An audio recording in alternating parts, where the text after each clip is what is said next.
been an amazing tour. It's been a brutal tour, to be honest with you. The conditions have been very difficult because we're not traveling with a crew, we're not traveling with our own gear. Obviously, we're all very used to having our own gear and our own crew with us. So it's been tough conditions, and we've overcome them. And I guess if we can overcome these conditions on this tour, we could do anything. But you know, the hour and a half on stage every night has been magical. I mean, the musical chemistry between the four of us is pretty obvious. We all enjoy playing with each other, and you know, that hour and a half on stage each day, the other 22 and a half hours of frustrations goes out the window, and it doesn't matter. The only thing that matters are those 90 minutes on stage, and we've been enjoying it, and the fans have been enjoying it, and those 90 minutes that's what it's all about.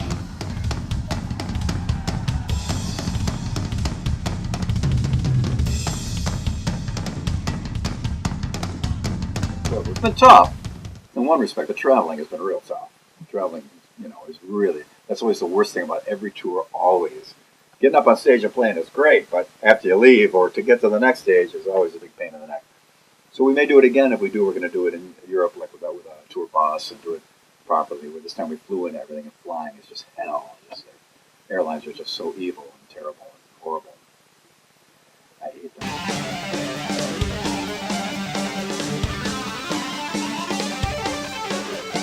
One thing led to another, and we put together 5 weeks worth of dates, like 20-something shows, all throughout Europe, Pacific Rim, and ending here in Japan, with the final show being in New York City.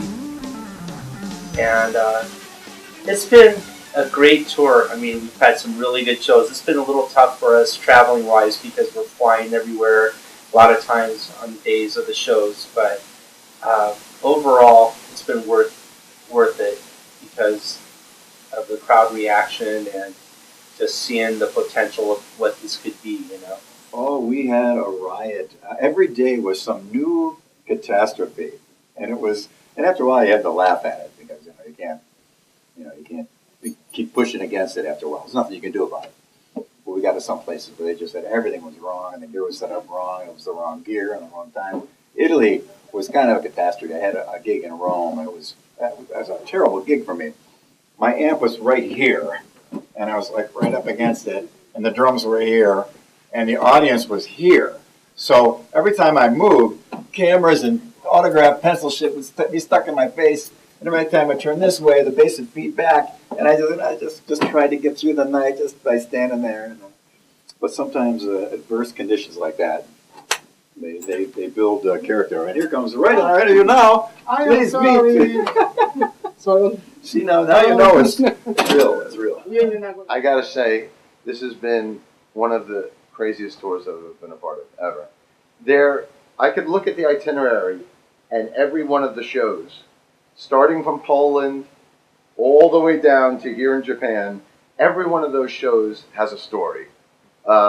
Usually experiences that were frustrating or nightmare. I mean, just something gone wrong. There was never a dull moment on this tour. I think a lot of it is because we weren't traveling with a crew. So, you know, we just dealt with Spinal Tap moments every single step of the way, every day. If you're looking for specifics, I don't know. I don't know if they're ones I want to repeat. I think they're probably best to be forgotten. But there's been a few incidents that have been documented on YouTube that I'll probably never live down. I'm so sorry, Manila crew guys. I'm so sorry. Please, I'm a nice guy, I swear. Next time, I promise I'll bring my drum tech with me.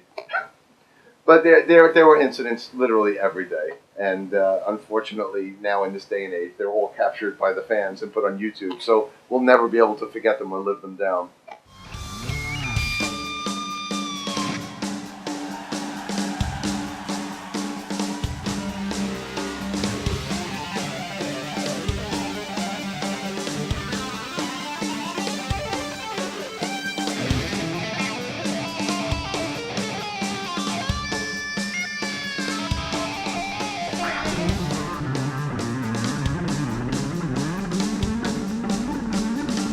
Well, this lineup came about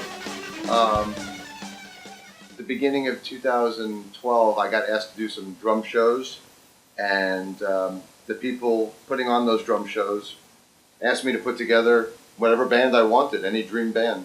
And this was the dream lineup I thought of, and asked Tony and Derek and Billy if they were interested and available, and they came on board. And originally this was supposed to just be for those 2 one-off drum shows. We were going to play at the NAMM show and some Guitar Center show. For the last NAMM show, had the idea of putting the 4 of us together to play some shows for drum events, like for Tama.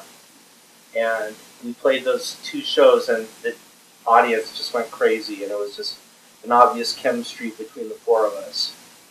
And so once those shows were over, I mean, it was like an obvious no-brainer to me that we need to take this out, take this music to the people, and put a proper tour together. So I took the initiative and put feelers out to some of my promoter friends, and everyone was very excited about it. And I just came back to the guys and said, guys, we have the option to do this. And it was all, let's do it. I've been friends with all these guys, with Mike and Derek and Tony for a long, long time. Tony, I've known the longest. I did his first record with him. We toured together with Steve Vai, and played together in a bunch of situations. I knew Derek, but I'd never actually worked with him before. And of course, I worked with Mike on a zillion projects too. So when they came to ask me about it, basically it was just going to be for Sabian Day, like Cymbal Company was having a day, and Mike was going to play drums. He said, "Why don't you join me? I'll do a couple songs." Okay, just for fun. It was a NAMM show, a music trade show. So we did it. It was a blast. We did another show at the NAMM show, the same thing.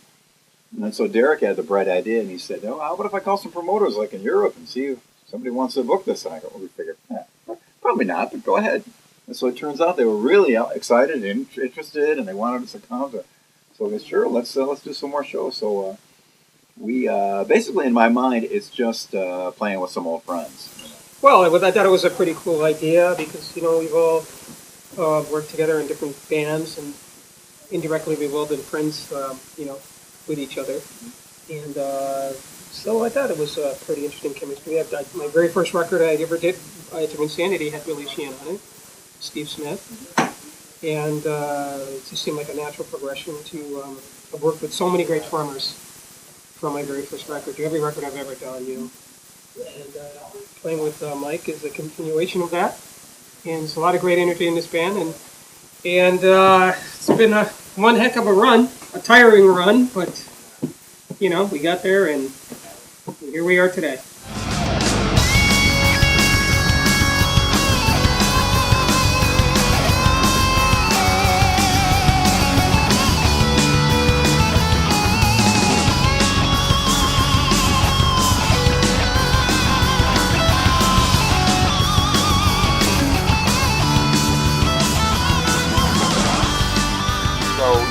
We went through Europe to places like Russia and Israel and Romania, and then through Asia, places like Thailand and the Philippines, where it was difficult. But once we got to Japan, it was very comfortable. And we knew, filming the show in Tokyo, we knew it would be good conditions technically. And sure enough, it was. And I think that's good because this DVD, you're getting to see us pretty much at the end of the tour, where we're very comfortable now with each other, musically and personally. We put out a DVD last year at the start of this project that basically filmed us in the studio in rehearsals for the one-off gigs. And that DVD, you're seeing us literally only on the second day of ever having played together. Whereas this DVD, you're really seeing a month on the road, and you're seeing us very comfortable with each other and with the music.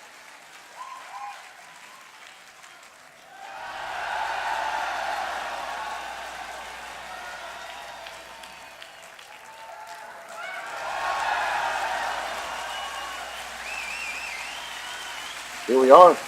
So it went from kind of a one-off project to now, I guess, like a real band.